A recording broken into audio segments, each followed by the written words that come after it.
तो वो उससे भी जो है ना वो जानवर को नमूनिया हो जाता है और वो बीमारी में आ जाता है। अच्छा, एक चीज़ और इंफ्रास्ट्रक्चर से रिलेटेड बड़ी कीमती वो बताना चाहूँगा आपको। आप कितना जानवर का एक जो है ना वो नॉर्मल होता है, वो ये है कि लो टेम्परेचर आता है। यहीं पर ही लोग गलती करते हैं कि जैसे ही जानवर बुखार में दिखा, नज़ले में दिखा, बिस्मिल्लाहिर्रहमानिर्रहीम, अस्सलाम वालेकुम, welcome to cattle market Karachi and AQ cattle farm. आज एक और बहुत ही मुनफरिद और इन्फॉर्मेटिव वीडियो के साथ हाजिर हैं, लेकिन उससे पहले थैंक यू सो मच। जो लास्ट मैंने वीडियो बनाई घी से रिलेटेड, उसके ऊपर बहुत बेहतरीन आप लोगों ने फीडबैक दिया। जब भी मैंने फिर सोचा कि अगली एक और इन्फॉर्मेटिव वीडियो हो जाए, और आज की वीडियो में एक के बजाय दो टॉपिक्स के ऊपर जो है ना वो एक ही वीडियो में कोशिश कर रहा हूँ कंबाइन करूँ, क्योंकि फिर टाइम नहीं मिलता। मैं चाहता तो हूँ कि सेपरेट हर टॉपिक पर वीडियो बनाऊँ, लेकिन फिर ऐसे बिजी हो जाते हैं। और बेसिकली टॉपिक हमारा है विंटर सीज़न से रिलेटेड, कि विंटर में कैसे जानवर की केयर करनी है। तो उस पर मैंने डिफरेंट चीज़ों से रिलेटेड आज एक प्रैक्टिकल वीडियो बनाऊंगा, यानी जो चीज़ हम बोल रहे होंगे कोशिश करेंगे उस चीज़ को आपको विजुअली जो है वो दिखाते भी रहें साथ साथ, ताकि इजीली आपको चीज़ें समझ में आ जाएं। और दूसरा इसी के अंदर विंटर केयर में एक टॉपिक ये है कि अभी लोग ख़रीदारी कर रहे हैं पंजाब से या दूसरे शहरों से, कराची में माल आता है तो एक लंबा सफ़र करके आ रहा है सर्दियों के अंदर। तो जब सर्दियों में जानवर आता है, उसका टेम्परेचर डाउन हुआ होता है, वो बाज़ों का थोड़ा सा नमूनिया में होता है, नज़ले में होता है। तो इस कंडीशन के अंदर जो है ना वो जानवर की कैसे केयर करनी है, क्या प्रोटोकॉल्स होने चाहिए, और तो ये सारी चीज़ें जो है ना इंशाल्लाह आज की वीडियो में डिस्कस करेंगे। न्यू एंट्री भी एक आई है, वो भी आपको दिखाएंगे। वैसे तो बहुत सारी अभी आई हैं, लेकिन आज की वीडियो में एक स्पेसिफिक न्यू एंट्री है जिस पर ये जो पंजाब से बेसिकली आई है, तो उस पर मैंने क्या प्रोटोकॉल यूज़ किया है, अभी क्या चल रहे हैं उसके ट्रीटमेंट्स, वो भी इंशाल्लाह दिखाएंगे, डिस्कस करेंगे। तो वीडियो एंड तक देखिएगा और इसको डिफरेंट छोटे छोटे पार्ट्स के अंदर हम तकसीम करेंगे। तो पहला पार्ट जो है ना वो बेसिकली है कि आपका फार्म का इंफ्रास्ट्रक्चर विंटर के अंदर कैसा होना चाहिए। तो ये मेरे वैसे तो फार्म पे डिफरेंट सेक्शंस हैं, लेकिन एक ये आपको बैकग्राउंड में जो है हमारे दिखाएंगे मुबीन भाई। तो ये हमारा एक शेड है, क्योंकि वैसे जो हमारा केजेस वाला सिस्टम है वो नॉर्मली हर फार्मर के पास नहीं होता है। तो मैं इस केज को एज एन एग्जांपल यूज़ कर रहा हूँ कि आपका जो इंफ्रास्ट्रक्चर है ना वो ऐसा होना चाहिए कि वो तीन तरफ से जो है वो बंद हो, एक तरफ से उसकी ओपनिंग हो, ठीक है।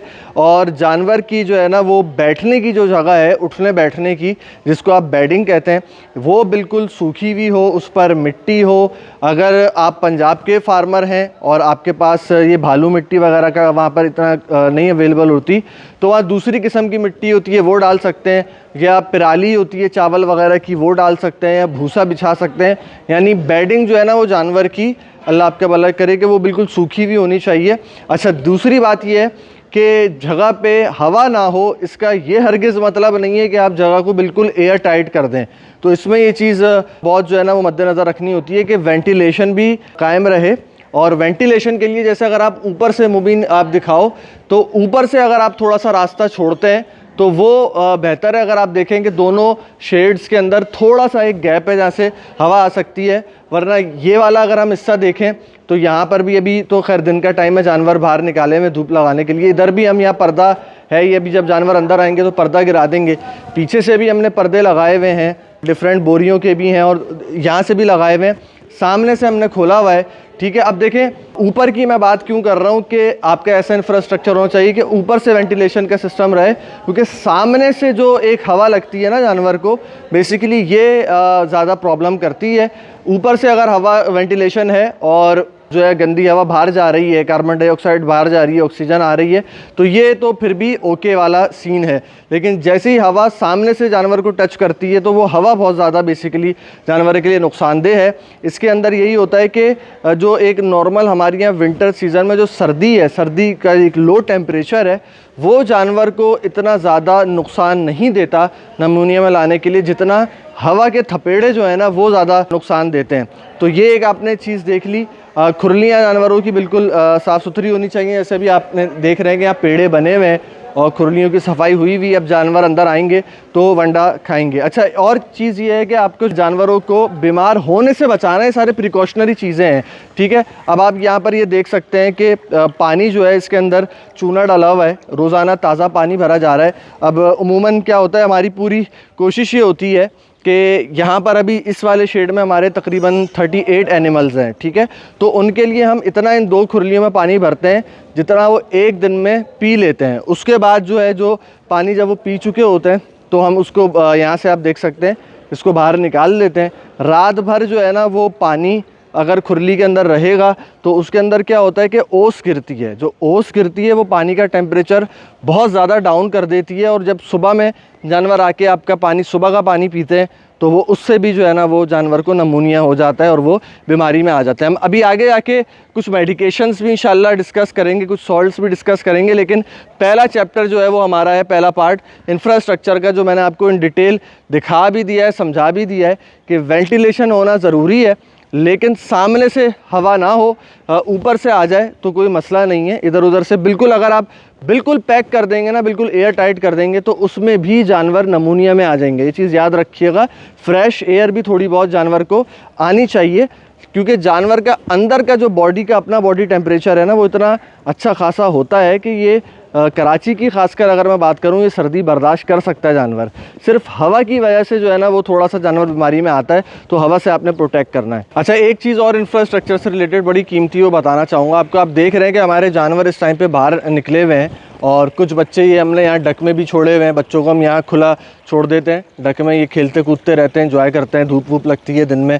यहाँ जो केजेस वाले जानवर हैं ये भी अपना पीछे आके बैठे हुए हैं, आप देख रहे हैं, ये भी अपना इनको खुला छोड़ा हुआ है, धूप वूप सेक रहे हैं। शाम में इनको अंदर कर देंगे। लेकिन जो आपका शेड है ना उसको भी आपको, अब देखें हमने यहाँ पे पर्दे सारे इस टाइम पर उठाए हुए हैं ना, तो इसको इसलिए उठाया हुआ है कि अंदर जो मिट्टी है, सर्दियों में जानवर ज़्यादा टाइम अपना अंदर शेड में स्पेंड कर रहा होता है, अपने खाते में स्पेंड कर रहा होता है, तो पूरी रात पेशाब कर रहा होता है, तो ये मिट्टी गीली हो जाती है। और चूँकि धूप नहीं लग रही होती है, धूप वैसे ही दिन छोटे होते हैं, तो मिट्टी गीली रहती है, नमी रहती है, उससे भी जानवर का टेम्परेचर लो होता रहता है।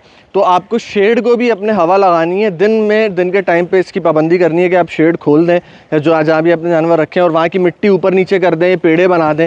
इसका ये मकसद होता है कि मिट्टी में से नमी ज़रा ख़त्म हो जाए।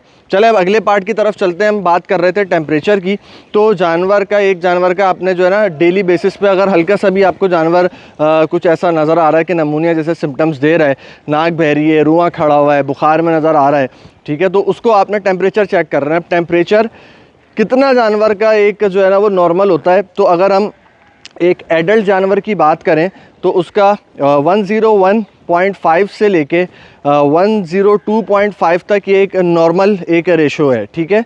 और क्या कहते हैं, छोटे बच्चे जो हैं उनका 102 से लेके 103 तक का एक नॉर्मल रेशो होता है। जो छोटे काफ्स हैं वो अंदर से उनका बॉडी टेम्परेचर ज़्यादा गर्म होता है। तो ये अगर बॉडी टेम्परेचर है, इंसानों में जैसे 100 डिग्री होता है या 98 होता है, ये नॉर्मल होता है, तो लेकिन जानवरों में 101.5 से लेके 102.5 तक ये नॉर्मल कहलाता है। अच्छा, सर्दियों में ज़्यादातर जो हम लोग भी नोट कर रहे हैं वो ये है कि लो टेम्परेचर आता है। यहीं पर ही लोग गलती करते हैं कि जैसे ही जानवर बुखार में दिखा, नज़ले में दिखा, तो फ़ौरन उसको एंटीबायोटिक दे दी जाती है। लो टेम्परेचर में एक चीज़ याद रखेंगे, कभी भी एंटीबायोटिक आपने नहीं देनी जानवर को। अच्छा जी, तो जब टेम्परेचर लो हो जानवर का तो फिर उसको क्या करना है? कोई पेन किलर देना है या एंटीबायोटिक देनी है? नहीं, बिल्कुल ऐसा नहीं करना है, बल्कि आपको लो टेम्परेचर के अंदर जानवर को वाइटामिन्स देने हैं। मल्टी वाइटामिन्स में अगर हम बात करें, सबसे ज़्यादा जो अहम होता है लो टेम्परेचर के अंदर वो विटामिन बी कॉम्प्लेक्स है। बी कॉम्प्लेक्स का मतलब है कि विटामिन B12 भी उसके अंदर आ जाता है, B6 भी आ जाता है, और भी विटामिन बी की जो फैमिली है उसके कुछ जो है वाइटामिन्स आ जाते हैं, जो कि इनके रेड ब्लड सेल्स बनाते हैं और थोड़ा सा इनको गरमाइश देते हैं, थोड़ी सी एनर्जी बूस्ट होती है, थोड़ी सी एपेटाइट बेहतर होती है, यानी भूख थोड़ी सी इनकी बेहतर होती है। विटामिन बी के अलावा आपने इनको ग्लूकोज इनका पूरा करना है, क्योंकि ग्लूकोज लेवल इनका डाउन हो जाता है। वो आप गुड़ के ज़रिए भी कर सकते हैं, या ग्लूकोज का कोई सिरप है वो भी पिला सकते हैं। बहुत ज़्यादा ही डलनेस है तो ग्लूकोज की ड्रिप भी लगा सकते हैं। देखिए, एंटीबायोटिक्स से अगर मैं मना कर रहा हूँ। अच्छा, छोटा अगर बच्चा है ना, अगर बहुत छोटा बच्चा है, बकरी का बच्चा, या वो कोई अपना बछड़ों में कोई छोटा बच्चा है, तो उसके अंदर तो इंजेक्शंस वैसे ही अवॉइड किए जाते हैं। इवन वाइटामिन्स के भी इंजेक्शंस अवॉइड किए जाते हैं। उसमें आप गुड़ का पानी मिला के पिला दें, गुड़ थोड़ा सा वो उसको हल्की सी गरमाइश दे देगा। ORS पिला दें, या ग्लूकोज जो है ना वो आप उसको पिला दें। ओरली जो छोटे बच्चे हैं उनका ओरली ट्रीटमेंट किया जाता है। या फिर खीस जो है ना, अगर कोई आपके पास गाय ताज़ा उसने बच्चा दिया है तो उसकी खीस जो है वो, आप कोई छोटा बच्चा है आपके पास जो कि उसका रुआं खड़ा हो रहा है या लो टेम्परेचर में जा रहा है, तो आप उसको खीस पिला दें, उससे थोड़ा बेहतर हो जाएगा। बकरी का बच्चा है तो बकरी की खीस पिला दें। खैर, हम चलते चलते आ गए अपनी न्यू एंट्री की तरफ। अब न्यू एंट्री से रिलेटेड भी बता देते हैं कि पंजाब से अगर कोई जानवर आता है तो उसमें आपने क्या प्रोटोकॉल्स फॉलो करने हैं।